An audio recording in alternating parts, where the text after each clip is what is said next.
¿Qué tal? ¿Cómo están ustedes? Muy buenos días. Yo aterrizando en Santiago hace más o menos unos 15 a 20 minutos. Estuvimos en California durante los últimos 10 días, así que conozco bien lo que hoy día debe ser el tema número uno, no solamente a nivel norteamericano, sino que me atrevo a decir a nivel continental, porque básicamente la mayoría de las redadas del presidente Trump apuntan a latinos que no están en situación regular. Yo estoy aquí en el aeropuerto porque me pillaron aquí, me pilló Petita, le agradezco a Petita que me ayudó con las maletas, las llevé a la camioneta, me quedé solamente con mi mochila, me vine en un vuelo desde San Francisco a Los Ángeles y luego en Los Ángeles estuve esperando mi vuelo, mi conexión a Chile, pero había estado en Los Ángeles varios días antes. Me voy a mover para acá para poder comentarles más o menos cómo le va, qué tal. La gente muy cariñosa, muy amorosa aquí en el aeropuerto.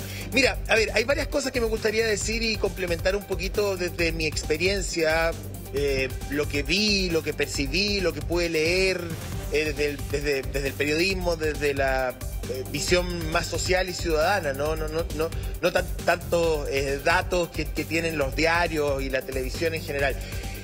Yo creo que cuando uno visita Estados Unidos por estos días se le abre un poco un punto de vista algo distinto y que no es el más popular en América Latina, que no es quizás el más grato de escuchar, pero es un contrapunto que desde el punto de vista doméstico hay que hacer. Me voy a sacar los anteojos, perdón la cara, señores, porque gracias Petita, que llevo varias horas de vuelo. Bueno, que tiene que ver básicamente con que si bien tenemos esta mirada de la inhumanidad, que es la discusión que se ha dado en América Latina respecto de estos vuelos que han llegado aquí a Chile, a la cárcel de Bukele, en fin, chiquillos, desde el interior de los Estados Unidos ahora está empezando a aparecer el debate político, pero desde la calle, desde lo social, para eso lo votaron en algún aspecto, por muy inhumano que sea reconocerlo.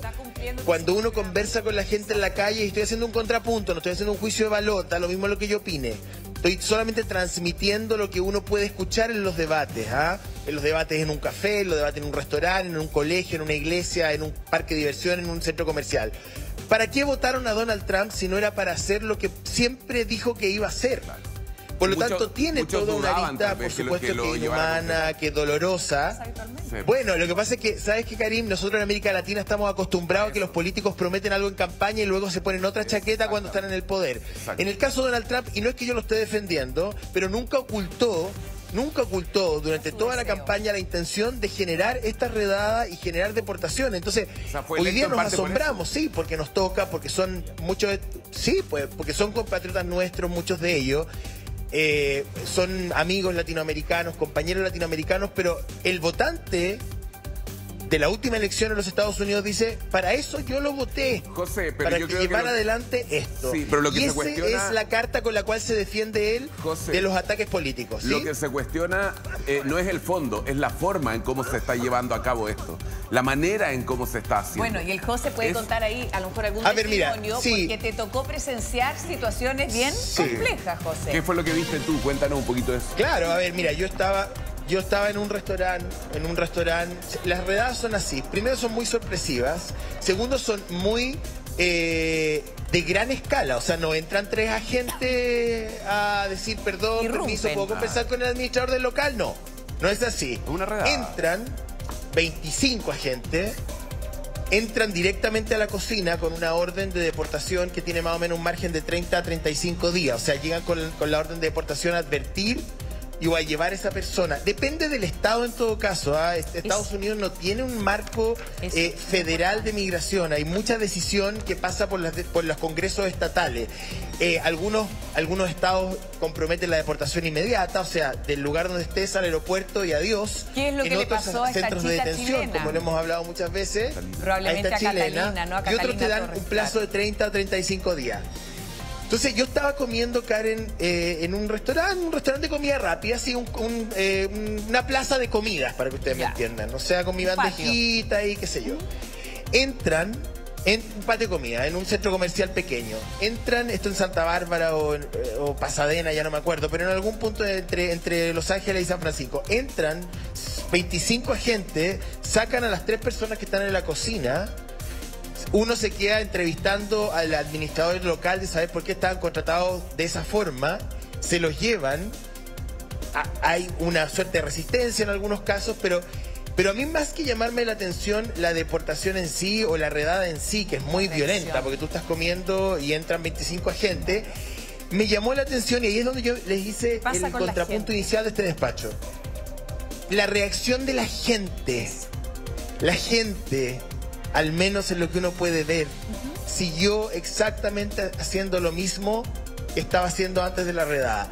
Y con esto no quiero edulcorar la redada, decir, bueno, es lo que tiene que pasar. Estoy haciendo una descripción fáctica.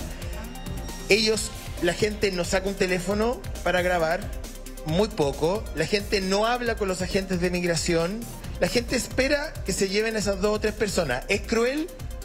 Sí. O sea, nadie se mete, digamos, es inhumano, nadie interviene. Podemos discutirlo, eso, ¿no? Pero claro, es la ley.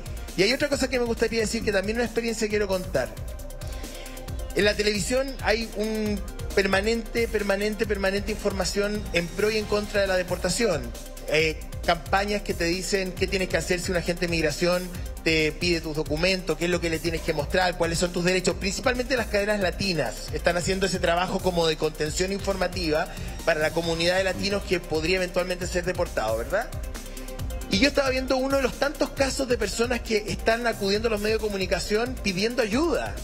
Y llega una señora a un programa de televisión llorando, diciendo que le llegó una orden de deportación y que en 30 días tiene que volver, creo que a Nicaragua. Le pregunta a la periodista, bueno, pero ¿cómo usted llegó a los Estados Unidos? No, es que yo llegué porque yo tengo hijas, 2 hijas norteamericanas que están enroladas en el ejército. Y hasta antes del gobierno de Trump había una disposición que si tú eras familiar directo de un funcionario del ejército podías permanecer en los Estados Unidos, y eso hoy día se está revirtiendo, ¿entiendes? Entonces todos los parientes no documentados de los soldados norteamericanos tienen que volver a sus países. Y ella decía, no sé cómo resumir 25 años en 30 días. Y yo me preguntaba, y esta es una pregunta que también deberíamos hacernos, ¿cómo tú pasas 25 años en un país, tienes hijas naturalizadas norteamericanas que se enrolan en el ejército y no regularizas tu situación? Porque uno puede entender la redada del latino que llegó hace 8 meses, hace 6 meses, hace 4 semanas. Pero aquí hay personas que llevan 30 años en Estados Unidos viviendo sin documentos. 30 años. Entonces, algo tampoco está muy bien en el sistema. Les doy la palabra. No, en el sistema que obviamente ha sido parte de la noticia, las nuevas medidas de Donald Trump. ¿Cómo estás, José? Te habla la Mariane. Quería saber tú, ¿tuviste algún trato distinto cuando la gente te escuchaba hablando en español? Sé que estabas ahí en estos días de vacaciones con tu mamá. El hecho solo de notarse que tú eres una persona latina en un contexto bastante complicado, con esta incertidumbre que se está viviendo y que claramente las escenas y la situación que se está registrando ahora en Los Ángeles va a perdurar, independiente de que la orden es no hacer ningún tipo de reunión, y prácticamente el downtown, el centro de Los Ángeles, está ahora como una zona fantasma, porque no puede haber nada allí. ¿Tú notaste como latino algo distinto? Mira, Mariane, yo lo que... Tú has viajado varias veces para allá. Varias cosas. Primero, el centro de Los Ángeles y el centro de San Francisco parecen ciudad fantasma, pero no por los fantasmas, sino que por la gente que está consumiendo droga de una manera indiscriminada. El tema de la droga, o sea, parece que ustedes no se pueden imaginar la cantidad de personas en situación de calle en el centro de San Francisco, inhalando algo desde un papel alusa, con el cual uno envuelve el pescado, no sé, la alusa, bueno, así, y hay no 2, 3 ni 4 personas, 25 personas en una cuadra. Exacto. Mira, les voy a comentar algo. Fui yo a ver a unas personas que conocí en San Francisco un día en la noche, unos amigos que están estudiando. Comimos, qué sé yo, y cuando terminó la comida a 10 de la noche le digo, ¿me podré devolver a mi hotel caminando? Porque estoy como a 5 cuadras. Y ellos me contestan, sí, me dice, pero está la gente drogadicta, pero no la tomes en cuenta porque están en otro estado, no van a hacerte ningún daño. Y me vine caminando 5 cuadras. Mira, era una escena de película. O sea, esas películas que uno ve. Mira, solamente he visto algo parecido en algunas zonas periféricas de Sao Paulo, yo en mi vida, donde también hay situaciones como la de Cracolandia y otras, pero que tú dices, tremendo. Bueno, y volviendo al tema del trato, y con esto termino, bueno, la llegada a Los Ángeles fue caótica, o sea, ya no se hace ni un tipo de división de inmigrantes, se junta a todos los pasajeros de todas las nacionalidades en una suerte como de fila única y solamente se separa a las personas que vienen con pasaporte norteamericano. Por lo tanto, no hay un trato especial a europeos ni canadienses. A mí me llamó mucho la atención. Estábamos todos, latinos, no latinos, asiáticos. Mucha gente separada en los controles migratorios del aeropuerto. Mucha gente separada. Llegaban grupos, por ejemplo, de, no sé, 8 personas, familia, gente que venía a alguna conferencia, donde 2, por alguna razón, se les había revocado su visa digitalmente o tenían problemas o a la gente de migración le pareció que el nombre del ticket y el nombre del pasaporte no coincidían. Siempre en Estados Unidos hace ese tipo de control y no es raro que alguien pase un segundo, tercero, cuarto control en una sala más pequeña, pero ahora me llamó la atención porque eran decenas de personas las que no podían ingresar. Entonces, no sé si eso contesta un poco a tu pregunta, Mariane. Sí, por supuesto. De hecho, bueno, queríamos saber, porque con estas informaciones que nos están llegando, hay que decirlo, esto es el tema que se habla, aunque no lo crean, en las familias chilenas. Algunos que tienen interés porque su hijo o un adulto quiere ir a estudiar a Estados Unidos, alguien que tenía planificado hacer un paseo, un viaje simplemente de turismo. La verdad es que hay nerviosismo, sobre todo al momento de querer hacer un viaje a ese país por las imágenes y la situación que se está viviendo, porque en temas migratorios son señales y evidentemente esto, aunque digan no, esto es de nicho, no todo el mundo tiene acceso a ir a Estados Unidos, no. Aquí hay becas, hay posibilidades de estudiar, se están frenando, está el tema del turismo, sobre todo el ser chileno o ser latinoamericano, a alguien que quiera ingresar hoy a Estados Unidos, obvio que hay incertidumbre, sobre todo Mariane, con el tema de la visa waiver. Mariane, por eso lo veía como sí. Pero yo creo que, a ver, hay un elemento que tiene que ver, claro, con la situación norteamericana en particular, pero miremos el fenómeno de la migración que a nosotros nos toca bastante cercano también. Sí. O sea, hay un tema que tiene que ver con la legalidad, con el derecho a migrar, pero con el deber de respetar la ley en el lugar donde uno llega. Yo no estoy defendiendo a Trump acá, no me interesa, no... Me da lo mismo, yo no soy norteamericano, entonces el señor Trump me da exactamente igual, yo soy chileno. Pero logro ver también que hay situaciones que no son normales, o sea, no es sano para un tejido social que millones de personas estén durante 10 o 15 o 20 o 25 años sin regularizar su situación en el país. Eso tampoco es habitual. Entonces, hoy día lloramos, sí, porque la chilena se vino, porque el chileno se vino. ¿Y cuántos tuvo? 10, 15, 20 años sin sus papeles. ¿Pero cómo? O sea, también hay una suerte como...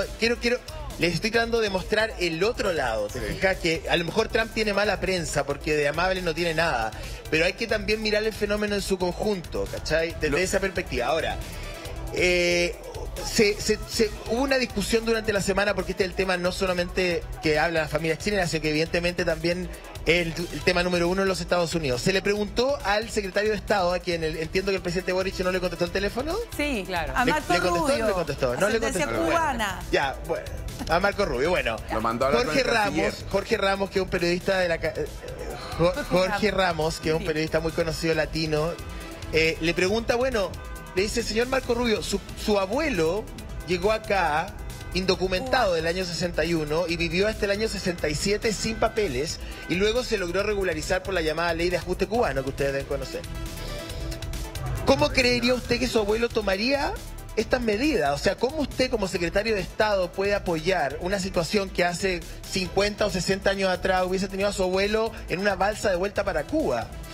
Esa es una pregunta que se hizo. El secretario de Estado no salió muy bien, como que no pudo defenderse muy bien de esa pregunta. A Melania también le hicieron la misma pregunta. Y a Melania también se le hizo esa pregunta. Claro, sí, es la Lorena. NBC le dice, bueno, usted... Claro, le dice, pero ¿cómo usted, siendo una inmigrante, no opina que esto ha llegado demasiado lejos? Esa es la pregunta que le hace la NBC. Y ella ahí se cuadra con su marido, ¿ah? Yo pensé que iba a mostrarse un poquito más flexible o más, no sé, humana o como, qué sé yo. Y ella dice, yo siempre cumplí la ley. Y yo hice todo lo posible por cumplir la ley, salía del país, me hacía estampar mi visa, luego saqué mi green card, luego mi seguro social. Uno no puede estar en un lugar contra la ley vigente de ese lugar. Es un principio básico de la civilidad. Eso es lo que ella contestaba, que me pareció, bueno, es una opinión, pero de la primera dama, y bastante sensata en todo caso. Oye, lo que ocurre hoy en día, Gringuita, que es impresionante con las imágenes que llegan, y hay una en particular, porque en esto, bueno, hay muchos medios cubriendo, es la noticia que acapara todas las portadas, todos los titulares. Y hay un caso en particular, En ¿no? particular, es que reina la alta tensión en la ciudad más populosa del estado más populoso de los Estados Unidos, con estas masivas manifestaciones que han sido reprimidas ahora, no solo por la policía, sino por efectivos de la Guardia Nacional. Y en ese contexto vamos a ver a una periodista estadounidense corresponsal de un canal australiano que está haciendo su reporte ahí en uno de los focos de protesta, y se ve directamente cuando uno de estos efectivos le dispara directamente, y con esa intención se ve con dolo cuando le propina ese disparo balín de goma, por supuesto, a la altura de la pierna. Si se fijan, se empieza a quejar, la imagen continúa. El camarógrafo le pregunta, ¿estás bien? ¿Estás bien? Sí, estoy bien. Hoy ella está entregando su relato, no solo al canal 9 News de Australia. Está contando entonces el detalle de cómo ocurrió esto. Incluso en las mismas cadenas están proporcionando más registros audiovisuales de cómo ha sido la cobertura de esta periodista. Ojo, el resto de los periodistas está incluso con estas cámaras antigases, portátiles. Con máscaras. Con máscaras, perdón, máscaras antigases, reportando, porque como les decía, la represión ha sido muy dura. Pero se ve que el policía o el efectivo se gira y le dispara directamente. Ahí se puede ver en la parte de atrás. Miren lo cuestionable, ahí se va. Ella, el efectivo sabe que es periodista. Gringa. Ella está reportando, no está haciendo absolutamente nada. 5 metros, ¿no? 5 o 6 metros, no más que eso. Exacto, no es parte de los movilizados, y ella solo está informando, y se ve este registro que yo creo que va a escalar. Va a escalar, porque ella está hablando ya, hay una diferencia horaria importante con Australia, y yo ya la estuve escuchando efectivamente todo el relato. Oye, no va a ser difícil encontrar a ese oficial, a ese funcionario, ¿no? Esta es la Guardia Civil, la que está justamente, son 2.000 efectivos, y ahí, claro, apunta directamente a ella. Hay otra imagen de periodistas de Fox News, donde también las echan, no las dejan reportar. Karen, sí, cuando uno habla de la Guardia... o sea, que es pro Trump, o sea, claramente hay... Cuando uno ve... así se llama ella. Estos efectivos, claro, uno dice la Guardia Nacional son soldados, pero no son del ejército regular, digamos. No, o sea, claro. Es una guardia especial, una fuerza de tarea especial. Para emergencias. Para emergencias, ¿no? Que actúa cuando hay desastres naturales o disturbios civiles, como en este caso. Oye, la palabra que más se escucha entre la gente, los manifestantes, es que le gritan al resto shame, ¿no? Que es vergüenza. Que en el fondo, y han logrado como sacarlos, apartarlos de algunos lugares cuando hacen esta redada. Mira, uno dice, eventualmente yo estoy muy de acuerdo con lo que dice el José, o sea, no se puede estar en un lugar, cada uno tiene que respetar las reglas del lugar donde quiere estar. Necesitas documento, efectivamente, necesitas tus papeles al día. Ahora, yo tengo la sensación de que la gradualidad era importante, o sea, apuntar al Tren de Aragua, considerado como agrupación terrorista por parte del gobierno de Trump, era la primera parte de esto, ¿no es cierto? Una escalada, se me ocurre... y después llegar efectivamente a quienes hoy en día están sin papeles o tienen sus visas vencidas. Lo que pasa es que finalmente terminan pagando todos, ¿no? Justos por pecadores. Y yo me imagino, José, yo no sé cuál fue tu caso, tú fuiste con visa waiver, pero también hay nerviosismo, porque hay muchos casos de personas que tienen todo en regla y que aún así le han negado la visa, incluso ya llegando a los Estados Unidos. ¿Tuviste algún tipo de duda, de nerviosismo de que te podía ocurrir una situación así? Nosotros estamos preocupados por el José. Porque acá estábamos todos preocupados. Sí, bien, ibas con tu mamá, entonces... O sea, confiesa, estabas nervioso. Mira, ¿tuviste algo de nervio o nada? Yo solamente tengo nervios en un lugar del cuerpo que no te voy a decir porque es muy temprano. Por lo tanto, me pongo pocas veces nervioso. Pocas veces me pongo nervioso. Mira, siempre hay una posibilidad cuando uno pasa por un control migratorio de que las cosas no resulten del todo bien, pero en lo particular no tuve ningún problema, y creo que mi caso personal, en el marco de unas vacaciones de 10 días, tampoco es tan relevante. Sí, lo que yo quiero apelar acá es que claro, shame, gritan ahí, pero también shame de no tener tus papeles al día. O sea, insisto, la forma no es quizás la mejor, pero también yo me pregunto cuál va a ser la reacción de los países latinoamericanos frente a todo esto. O sea, ¿vamos a quedarnos mirando cómo sacan a nuestros compatriotas de esa manera? ¿O vamos a hacer cosas para que vuelvan, para poder ordenar un poco también el continente? O sea, creo que si no hay un trabajo conjunto a nivel continental del tema, o sea, claro, es súper fácil simplificar el relato y decir que Trump es el lobo y nosotros somos la caperucita, y de esa manera como que expiamos todas nuestras culpas, ¿te fijas? Pero la Claudia Sheinbaum también tiene que pensar por qué hay millones de mexicanos que han cruzado la frontera en condiciones brutales. O sea, ella debería estar preguntándose eso, no por qué Trump los está echando, sino que por qué se van de México a California a pasar pellejerías, porque además tienen que hacer trabajos que nadie quiere hacer por 3 pesos.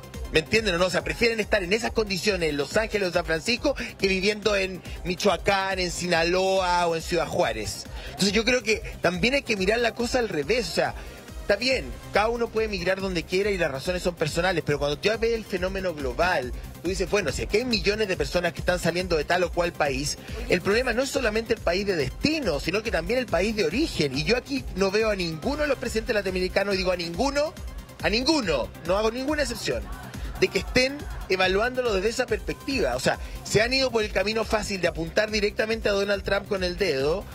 No estoy diciendo que no sea apuntable, pero háganse la pregunta de, bueno, ¿qué estamos haciendo nosotros porque vuelvan a nuestros países y porque cada latinoamericano pueda ser feliz en el lugar donde nació? A lo mejor evitar situaciones como esta. Yo quería preguntarle a la gringa José, y aprovechar que tú también estás ahí con nosotros, si esta es como una escalada y esto va aumentando, esta espiral, porque ayer ya hablaban de que en Nueva York esto se está trasladando y está migrando, aprovechando esta palabra, está migrando a otros lugares, ¿o no? No habíamos visto protestas tan violentas como todo apunta a eso. ¿Por qué? Porque Donald Trump, en ese último mensaje a través de su propia red social, Truth Social, ha dicho que aquí la gente no se refiere a los migrantes, legales o ilegales, los que están desencadenando este tipo de protestas, sino que habla de ellos de alienígenas que se han tomado la ciudad de Los Ángeles, que este despliegue de 2.000 efectivos de la Guardia Nacional, que es también muy cuestionado porque no es apoyado por quien tiene que dar esa luz verde, que es digamos, el gobernador.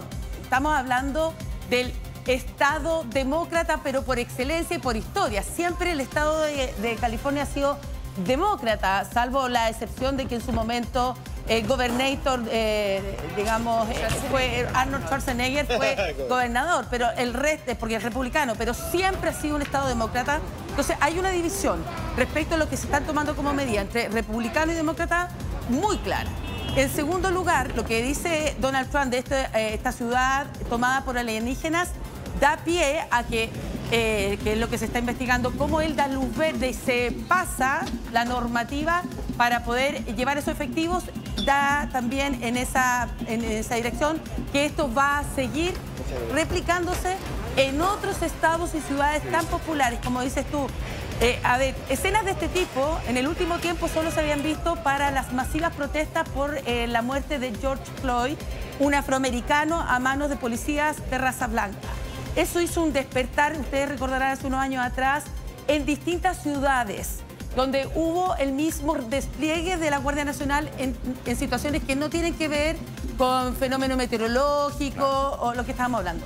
Y eso dicen que, a pesar que ahora las movilizaciones son más pequeñas que en esa oportunidad, porque ahí era afroamericano versus el resto, van a llegar a Washington. Sí. Y esto dice que sí se va a replicar en otros estados. Yo creo que es muy importante saber quiénes son los que se están manifestando, si es que son efectivamente latinos que temen ser deportados, que están generando estos disturbios y por eso los llaman alienígenas, o si son tal vez electores que en algún minuto republicanos que votaron por Donald Trump y que están decepcionados de la política migratoria que él prometió en algún minuto y que creen que tal vez Donald Trump es un riesgo para la democracia. Entonces también me parece que es bueno hacer esa distinción. Si son los electores de Trump los que le están dando la espalda. No, son migrantes. Son migrantes, sean legales o ilegales.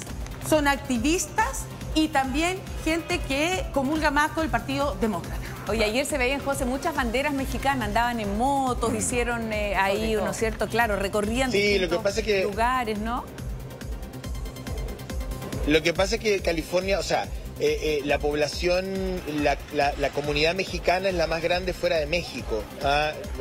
Se cree que hay millones de mexicanos en California, en menor proporción de otros países latinoamericanos que están desplegados en Texas, en Arizona, en Nuevo México, en Florida. Entiendo que de esa manera se ordenan un poco la población hispana con los números que se tienen, porque obviamente como son personas indocumentadas, muchas veces no existe catastro de cuántos finalmente viven en Estados Unidos en situación irregular. Yo creo que lo que viene es una discusión política y judicial. Yo creo que, bueno, además de lo que está pasando en la calle, que es lo social, que es lo que está describiendo la Mariane, que está bien, se van a dar, por supuesto, resistencias de grupos de inmigrantes documentados o no, de oposición política. Pero creo que lo que viene ahora es intentar judicializarlo.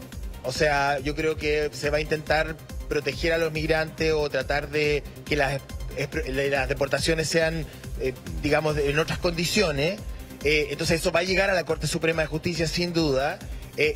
Y un debate también a nivel legislativo. Ahora, en eso Donald Trump va de ganador porque tiene mayoría en ambas cámaras y además en Estados Unidos los jueces de la Corte Suprema son vitalicios, o sea, duran hasta que se mueren y la mayoría de ellos fue designado en el gobierno anterior de Donald Trump. Por lo tanto, él se siente bastante blindado desde esa óptica y con todo el poder sobre su escritorio, digamos. Claro. Oye, José, bueno, queremos agradecerte. Te bajaste el avión inmediatamente, ahí no tuviste problema en conectarte y contarnos cómo hacía tu experiencia, el testimonio. Era muy valioso, además de tu análisis único. Un beso grande, te esperamos aquí, como siempre. Muchas gracias. En tu programa. Gracias. Mucho gusto. Chao. Gracias, José. Beso para ti.